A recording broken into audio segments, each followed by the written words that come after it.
샬롬. 귀한 아침입니다. 우리 주님과 함께 또 말씀 붙잡고 승리할 수 있기를 원합니다. 날씨가 좀 쌀쌀하죠. 옷을 따뜻하게 입으시고 오늘도 또 따뜻한 하루 될 수 있기를 원합니다. 하나님께서 우리에게 주신 말씀 봅니다. 사사기입니다. 5장 19절에서 31절입니다. 5장 19절에서 27절만 보겠습니다. 왕들이 와서 싸울 때에 가나안 왕들이 무깃도 물가 다낙에서 싸웠으나 오늘 탈취하지 못하였도다. 별들이 하늘에서부터 싸우되 그들이 다니는 길에서 시스라와 싸웠도다. 기손강은 그 무리를 표류시켰으니 이 기손강은 옛 강이라. 내 영혼아 내가 힘있는 자를 밟았도다. 그때에 군마가 빨리 달리니 말굽소리가 땅을 울리도다. 여호와의 사자의 말씀에 메로스를 저주하라. 너희가 거듭 그 주민들을 저주할 것은 그들이 와서 여호와를 돕지 아니하며 여호와를 도와 용사를 치지 아니함이니라 하시도다. 겐 사람 헤벨의 아내 야엘은 다른 여인들보다 복을 받을 것이니 장막에 있는 여인들보다 더욱 복을 받을 것이로다. 시스라가 물을 구하며 우유를 주되 곧 엉긴 우유를 귀한 그릇에 담아 주었고 손으로 장막 말뚝을 잡으며 오른손에 일꾼들의 방망이를 들고 시스라를 쳐서 그의 머리를 뚫되 곧 그의 관자놀이를 꿰뚫었도다. 그가 그의 발 앞에 구부러지며 엎드러지고 쓰러졌고 그의 발 아래 앞에 구부러져 엎드려져서 그 구부러진 곳에서 엎드러져 죽었도다. 아멘. 네, 이 말씀이 복된 말씀이 될 수 있기를 원합니다. 어제 우리 계속해서 드보라의 이 승리의 찬양, 이 승리한 것에 대한 하나님께 찬양을 드리는 그 고백을 계속해서 이어서 보게 됩니다. 이 전쟁은 하나님의 전쟁이었고 그래서 하나님의 승리입니다. 그리고 나서 오늘 말씀에서도 보면은 이 승리에 대해서 찬양을 하는데요. 그 19절 왕들이 와서 싸울 때에 가나안 왕들이 무깃도 물가 다낙에서 싸웠으니 은을 탈취하지 못하였도다. 무깃도의 왕들이 이 가나안 왕들 연합군들이 몰려와서 그 시스라 군대장관의 지휘 속에서 전쟁을 벌린 거죠. 무기, 철병국 900대. 이스라엘 백성들은 무기도 변변치도 않았습니다. 게임이 안 되는 전쟁이었죠. 그들의 싸움의 목적은 은을 탈취하고자 가만히 있는 나라, 약한 나라, 재물을 빼앗아서 보물을 빼앗아서 자기들의 이득을 취하겠다라고 하는 참 자기 힘과 권력으로 약한 사람들을 괴롭히고 죽이고 재물을 취하려니 참 악한 짓이죠. 그렇죠? 하나님께서 이런 악한 전쟁의 동기를 가만히 두시겠습니까? 네, 그렇습니다. 보면은 기손강은 그 무리를 표류시켰으니 이 기손강은 옛강이라. 기손강에서 이들이 표류를 당했다. 이 기손강은 또 옛강이라고 그랬죠. 여기 철병국 900대가 무용지물이 된 이유가 나옵니다. 어제도 잠시 말씀드렸지만요. 기손강은 옛강, 옛날에 물이 흘렀던 물이 평소에는 흐르질 않습니다. 강이 아닙니다. 옛강. 옛날에 비가 한번 올 때 우기 때 그때 비가 많이 와서 흐르면 강이 되고 평상시에는 평지라는 강이 아니라는 거죠. 여기 무깃도라 그랬죠. 그렇죠? 무깃도는 전통적으로 넓은 평지여서 싸움을 벌일 수 있는 전쟁터입니다. 유명한 전쟁터인 거죠. 이 무깃도에서 도망 못 가게 평지니까 그렇죠. 거기서 대형의 큰 전쟁을 일으키고 살육할 수 있는 유명한 전쟁터가 머깃도입니다. 그런데 하나님께서 비를, 건기였습니다. 그러면서 비를 내리셔서, 어마어마한 비를 내리셔서 이 물이 흐르면서 머깃도와 이 기송강 쪽이 물이 차면서 그쪽이 진흙벌이 된 겁니다. 그래서 전차 900대가 표류하게 되었다. 빠져버린 거죠. 무용지물 만든 겁니다. 이렇게 인간이 아무리 계획을 짜고 그리고 또한 전술이 능하다고 좋은 무기를 가지고 있고 그리고 또 함께 힘을 합쳐서 겁낼 것 없는, 두려울 것 없는, 전쟁도 되지 않는 그 싸움이었지만은, 그러나 하나님은 무너뜨립니다. 그걸 뒤집어 엎어버리는 거죠. 여러분, 오늘날 우리 한국 교회의 신앙 속에서 보면 안타까운 부분이 그겁니다. 하나님께서 이게 원하는 것인지 하나님의 뜻인지를 우리가 잘 분별해야 되겠습니다.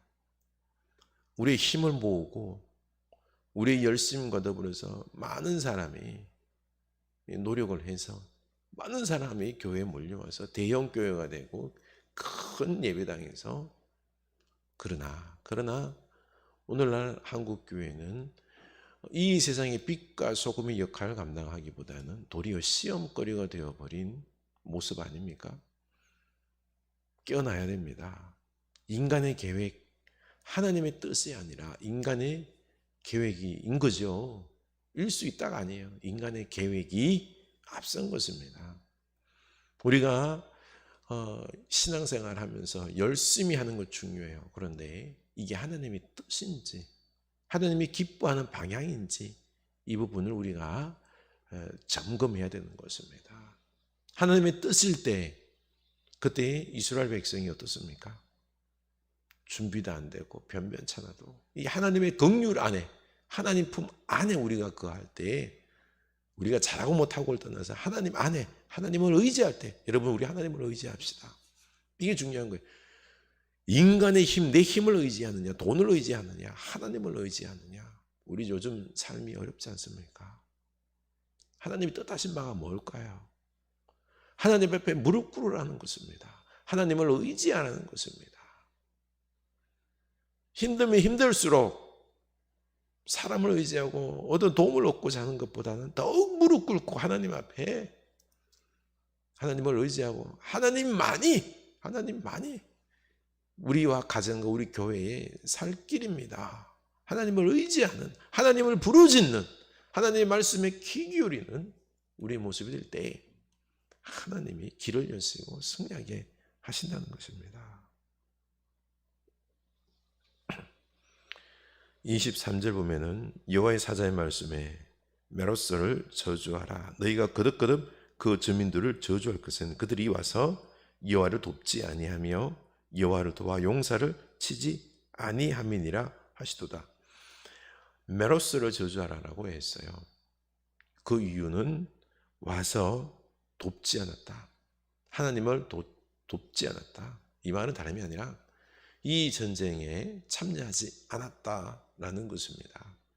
사실 앞부분에 보면은 이 전쟁에 참여하지 않은 지파들이 있습니다. 요단강 동쪽에 있는 지파들, 그리고 또한 서북 쪽에 있는, 북쪽과 서쪽에 있는 이곳과 거리가 상당히 있는, 나와는 피해가 별로 없다. 뭐 너희들만 피해받으라. 우리는 뭐 별로 피해받을 일이 없다라고 그 자기만 피해만 없다면 된다고 생각하는 이 동족들, 지파들이 참여하지 않은 거죠. 그래서 그 중에서 이제 메로스를 지칭해서 이들이 돕지 않은 것에 대해서 하나님께서 저주를 말씀하고 있습니다. 왜 그랬을까요? 뻔히 내가 이 전쟁에 참여했을 경우, 우리 동족이지만 참여했을 경우 100% 질 게 뻔하다라고 생각한 것입니다. 내가 도와서 내가 죽을 게 뻔한데 그래서 차라리 못 본 척하자. 내 목숨이라도 건지자. 그래서 형제의 아픔에 형제의 고통에 그 생사가 오가는 것에 같이 동참하지 않는 것입니다. 하나님은 이걸 그냥 봐주지 않습니다. 하나님께서는 저주를 선포하라고 하십니다. 그렇습니다. 우리는 오늘 말씀에서 좀 깨어나야 되겠습니다. 우리가 진정 하나님의 사람이다, 바로된 신앙이다, 그러면 어떻습니까? 고통 가운데 있는 형제들에 대해서 못 본 척하지 않을 것입니다. 우리의 신앙이 잘못되었을 경우는 못 본 척하는 거죠. 내 개인의 하나님의 뜻보다는 내 유익에 내가 손해보지 않기 위해서 못 본 척하는 것입니다. 사랑하고 나누고 하는 것에 별 관심이 없는 거지요. 우리는 하나님 안에서 한 형제 자매임에도 불구하고 우리는 모른 척합니다. 돈이 제일 중요한 거죠. 그렇습니다.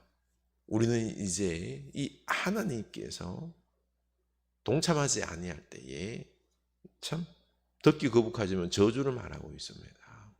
하나님께서 우리가 못 본 척할 때에 하나님께서 마음 아파하실 것입니다. 축복을 붙지 아니할 것입니다.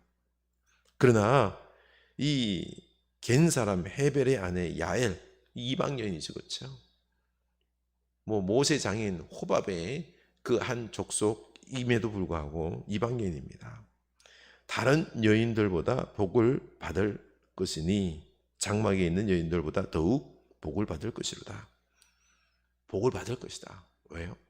도망가는 시스라가 그의 장막에 들어왔을 때 물을 날랄 때 물이 아니라 더 좋은 우유, 엉긴 우유, 발효시킨 우유를 좋은 대접에 담아서 줍니다.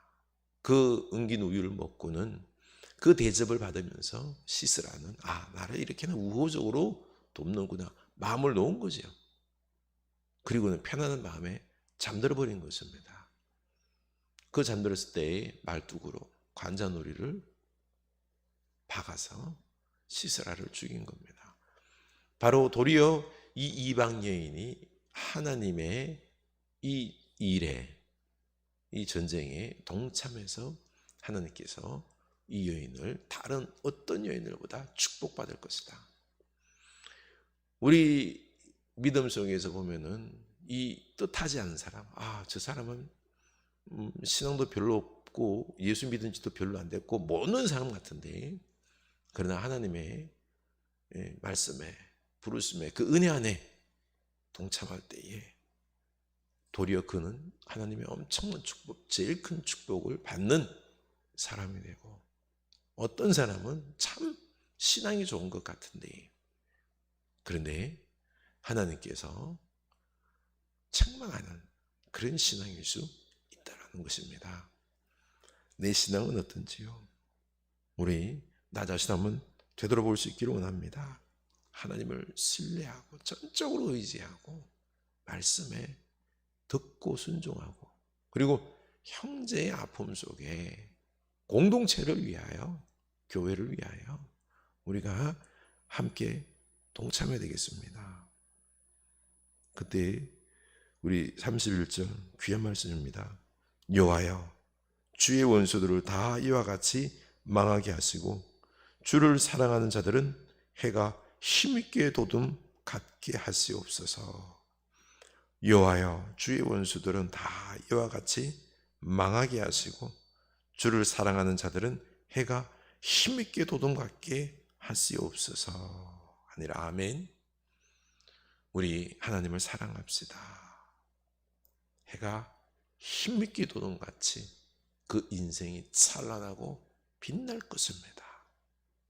우리 오늘도 이 해처럼 빛나게 솟아올라서 빛난 빛된 삶을 살아가는 여러분 될 수 있기를 주님의 이름으로 축원합니다. 기도합시다. 하나님 아버지, 참으로 하나님을 의지하는 우리도 되게 하여 주시옵소서. 여인들이, 이방 여인이 하나님께 귀하게 쓰임받고 축복받는 걸 봅니다. 하나님, 우리가 상황이 여의치 않고 내가 가진 것도 없고 배운 것도 없고 부족한 것 많을지라도 우리가 하나님을 사랑하고 신뢰하게 하옵소서. 해가 힘있게 솟아올라 빛나게 이 어려운 시대 속에서 내가 주인이고 내가 왕이고 자기 소견의 어른대로 행하는 이 악한 시대 속에서 우리도 오직 하나님을 신뢰하고 그 말씀에 순종하고 인간의 계획, 인간의 많은 그런 힘과 능력들, 세상의 좋은 것들 의지하지 아니하고 오직 하나님 말씀을 의지하여 우리가 나아갈 때 이게 역사요 승리요 능력임을 아는 우리들 되게 하사 결국 하나님의 축복받게 하여 주시옵소서. 승리하게 하여 주시옵소서. 이 세상을 이제는 악으로 고통당하는 세상에서 하나님 말씀으로 새롭게 창조하는 기적의 역사를 만들어 나가는 주의 백성들 다 되게 하옵소서. 드보라처럼 야엘처럼 하나님의 은혜에 거하는 주의 백성들 다 되게 하옵소서. 오늘 주의 백성들의 이 모습이 아침에 해가 힘있게 솟아오르는 그 모습이 되게 하옵소서. 주를 사랑하게 하옵소서. 예수님 이름으로 기도합니다. 아멘.